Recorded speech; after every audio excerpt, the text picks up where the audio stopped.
আসসালামু আলাইকুম প্রিয় দর্শক। আজকে আমরা যে ভিডিওটি দেখব সেটা হচ্ছে একটা ফেসবুক পেজ কিভাবে ডিলিট করতে হয়।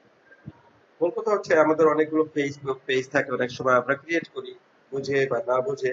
যেমন আমি বুঝতাম না এক সময় ফেসবুক মার্কেটিং, সেক্ষেত্রে আমি অনেকগুলো পেজ করে রেখেছিলাম। সেক্ষেত্রে আমি দেখেছি যে আমার রিচ কমে গিয়েছে, এটা এগুলো র্যাঙ্কিং কমিয়ে দেয়। তাই আমি আমার ফেসবুক কতগুলো ফেসবুক পেজ ডিলিট করি। আমরা দেখি কিভাবে ফেসবুক পেজ ডিলিট করা যায়। প্রথমে যাব হচ্ছে আমার ফেসবুক আইডিতে। আমার ফেসবুক আইডি হচ্ছে রাজু আহমেদ। ফেসবুক আইডি এখান থেকে দেখুন আমার অনেকগুলো পেজ আছে, এই একটা পেজ, এই একটা পেজ, এই একটা পেজ, এতগুলো পেজ তো প্রয়োজন নেই। 13 পেজেস আছে। এই 13টা পেজ দিয়ে আমি কি করবো? এগুলো আমার জন্য অ্যাকচুয়ালি র্যাঙ্কিং কমে যাচ্ছে। সেক্ষেত্রে আমি এই পেজগুলো আমি ডিলিট করবো। আমি প্রথমে এই পেজগুলো থেকে সিলেক্ট করে নিলাম একটা পেজ, এই যে সি অল প্রোফাইলস থেকে আমি একটা পেজ সিলেক্ট করে নেব।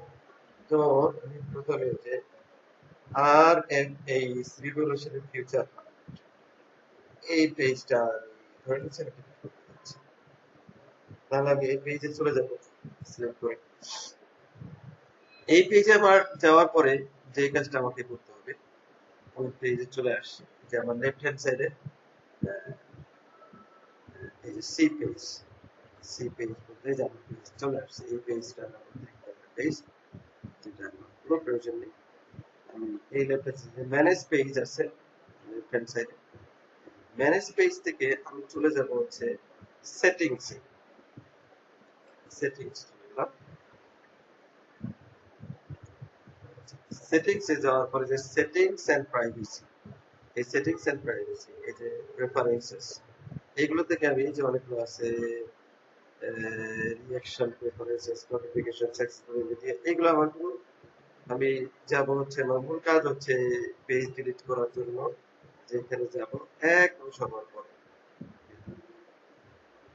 Your information, access a log of your activity and controls and to manage your Facebook information। এই যে অ্যাক্টিভিটি লগের পরে এই যে অ্যাক্সেস এন্ড কন্ট্রোল, ঠিক অ্যাক্টিভিটি লগের পরে অ্যাক্সেস এন্ড কন্ট্রোল, এটাতে আমি অ্যাক্সেস নিই। এইখানে যে deactivating and unpublishing and deleting the page, তিনটা অপশন আছে। একটা হচ্ছে ডিঅ্যাক্টিভেটিং, একটা হচ্ছে আনপাবলিশিং, একটা হচ্ছে ডিলিটিং দিস পেজ।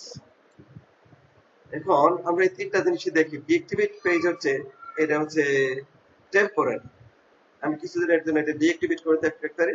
আমার ফ্রেন্ডস লিস্টের বা পাবলিক ভিউয়ার্স এটা আপনি দেখতে পাবেন, এই পেজটা দেখতে পাবেন। তো সেই ক্ষেত্রে আমার যে ডেটাগুলো পরবর্তীতে আবার আমি রিঅ্যাক্টিভ করে নিতে পারি, পুনরায় অ্যাক্টিভ করে নিতে পারি। কিন্তু আমি এটা করব না, কারণ আমি পেজটা সম্পূর্ণরূপে ডিলিট করে দিতে চাই। দ্বিতীয় অপশন হচ্ছে আনপাবলিশ পেজ। এটাকে আমি আনপাবলিশ করে রাখতে পারি, পেজ থাকবে কিন্তু অন্যরা কেউ দেখতে পাবে না। সেই ক্ষেত্রে আমার ডেটাগুলো থাকবে, পরবর্তীতে আমি টেম্পোরারিলি এটা করে রাখলাম, পরবর্তীতে আমার প্রয়োজনের সময় আমি পুনরায় অ্যাক্টিভ করে নিতে পারবো, রিঅ্যাক্টিভ করে নিতে পারবো। এটাও আমি করবো না, কারণ এটা আমার প্রয়োজন নেই। ডিলিট পেজ, আমি এটাতে যাবো, delete this permanent, delete page this is permanent, এটা পার্মানেন্টলি ডিলিট হয়ে যাবে। সেক্ষেত্রে আমি এটাই করবো, এটা আর কখনোই রিট্রাইভ করবে না। ইনফরমেশন গুলো এটা ডিলিট হয়ে যাবে, এটা রিগেইন করতে পারবে না, কখনোই পুনরায় অ্যাক্টিভ করতে পারবো না, সম্পূর্ণরূপে ডিলিট হয়ে যাবে। তাই আমি এটাই করবো। আমি এটাকে সিলেক্ট করে কন্টিনিউ বাটনে ক্লিক করবো।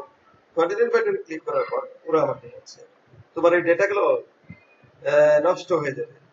তাই যদি তোমার প্রয়োজনের ডেটা থাকে তাহলে তুমি ডাউনলোড করে নিতে পারো, এখান থেকে ফটো, ভিডিও বা কোনো পোস্ট, কোনো ডেটা থাকলে তুমি, অথবা তুমি অন্য কোনো এতে ট্রান্সফার করে নিতে পারো ফেসবুকে। তাই আমি এটা, এই ডেটাগুলো আমার কোনো প্রয়োজন নেই, তাই ডাউনলোড করবো না, আমি ট্রান্সফারও করবো না। আমি কন্টিনিউ বাটনে প্রেস করে এটা পার্মানেন্টলি ডিলিট করে দেবো। আমি আবার কন্টিনিউ বাটনে প্রেস করছি। এখন আমার আইডিতে যে পাসওয়ার্ডটা ইউজ করি আমি এটা দিয়ে দিচ্ছি। এটা দিয়ে দিলে এটা ইয়ে হয়ে যাবে। আমি এটা দেখাবো না, কারণ এটা আমার আইডি পাসওয়ার্ড। দিয়ে দিলাম পাসওয়ার্ডটি। এবার আমি কন্টিনিউ বাটন প্রেস করব। এতে বলছে before you permanently delete your page please enter your password. পাসওয়ার্ডটা এন্টার করলাম, কনফার্ম করে দিলাম। এখন বলছে তোমার যদি এটা প্রয়োজন হয় তুমি নিশ্চিত হও আমরা কি ডিলিট করে দেবো কিনা। এটা যদি ডিলিট করে দেওয়া হয় তুমি 30 ডেজ এর মধ্যে তুমি আবার রিঅ্যাক্টিভ করতে পারবা, পুনরায় অ্যাক্টিভ করতে পারবা। তা আমি আর করবো না, কারণ এটা কোনো প্রয়োজন আমার নেই।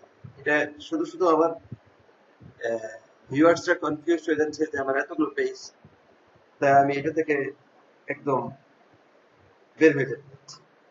তাই আমি ডিলিট করে দিব। আপনাদের যদি এরকম কোনো পেজ ডিলিট করার প্রয়োজন হয় এই পদ্ধতিতে আপনারা ডিলিট করবেন। আমি ডিলিট পেজে চলে গেলাম, এই যে ডিলিট করে দিচ্ছি, ডিলিট হয়ে যাবে।